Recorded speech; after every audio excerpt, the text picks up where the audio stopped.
name's Jay Baker. You might know my mom and dad or Jim and Tammy Faye Baker. I run a church called Revolution, and we reach out to all sorts of different types of folks. We go through a lot of craziness in our lives, and we're going to talk a little bit about that and a little bit about this show.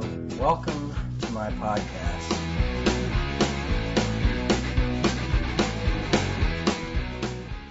I can remember the first day she took me to kindergarten. I had to go to school or preschool or something, and she dropped me off. I mean, I remember probably crying for an hour, throwing a huge fit. Later my sister told me that her and mom sat in the car bawling because they had to leave me there. And I was so heartbroken because I was so connected to my mom. And then when we went through the loss of PTL and Dad in prison, it was me and her making it together. I know that I drove her crazy a lot because I was out drinking and sneaking out and doing all that stuff. But, at the end of the day, we were always pals. I just want to say I love you, and I have so many wonderful, fond memories of our times together. It's funny, I thought about the other day when you first dropped me off at kindergarten, and I cried and I cried and I cried, and it's so funny. Sometimes when I leave your house and have to say goodbye to you, I still get that little ache inside.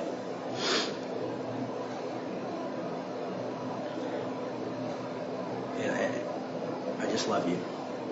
I'm always with you. We're only a call away. I love you, Mom. We're your chillins. We love you. We love you. Mwah. It's been really hard watching her get sick. Everything pales in comparison to losing my mother. Only people who've been through it or are going through it can understand it, because nothing prepares you for it. And it's really sad to me that I'm a part of a church. I'm part of the church, and they talk so much about heaven and hell and all these places, but they never prepare you for death and what it's like to go through that process. Maybe we can talk about how to have hope and how to cope with this and what to expect. Maybe there's somebody out there who wants to, who's having to go through this or is about to go through this, and maybe it would be worth sharing some of our stories.